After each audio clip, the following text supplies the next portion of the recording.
Developing in Duluth, homeowners upset about an ordinance that fines people $50 for parking overnight on the street, even if it's in front of their own homes. After getting nowhere trying to change the ordinance or appeal the fines, they turned to Bill Liss and the 11 Alive help desk.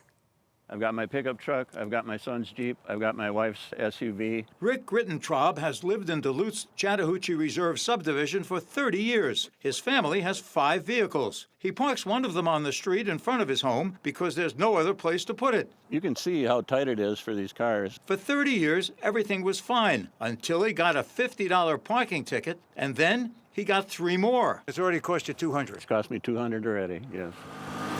He says the city's overnight ironclad no parking ordinance could be life-changing. If I cannot find a place to park my vehicles, I'm going to have to move. I'm going to have to sell my house and move somewhere else. The ordinance says from 10 p.m. to 6 a.m., parking shall be prohibited except in designated parking spots. The city says it's to allow emergency and fire vehicles and school buses to pass. But when 11 Alive went up and down Griepentrog Street, it seems there'd be still plenty of room.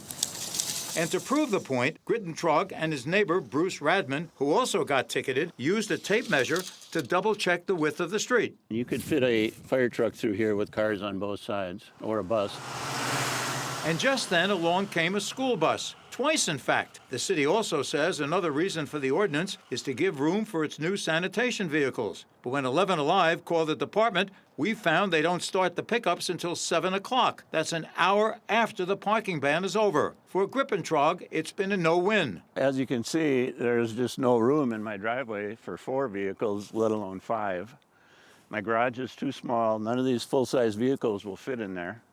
So I'm stuck with 3 vehicles that I don't know where to park. Griepentrog says the Homeowners Association has turned him down twice for driveway improvements. And he also had no luck when he went to see the city manager. So he reached out to the 11 Alive help desk. We confirmed his dilemma. This car wants to get out. I got to move that car. And look at how close you have these cars to each other over here. We took the issues right to Duluth Mayor Greg Whitlock. Since then, the city's planning department sent a team to take measurements of Griepentrog's driveway and plans to meet with his HOA. But the key is the no parking ordinance. There's plenty of room here. Tom Salata is a Gwinnett County attorney. There should be a way for someone to apply for a waiver to park their cars, a person like Rick, where it's not going to block emergency personnel and it's not going to affect the services of the city in this particular neighborhood. We are now actively pursuing an ordinance amendment with Duluth government so residents can seek an exemption based on real and substantive needs. From the help desk in Duluth, Bill Liss, 11 Alive News.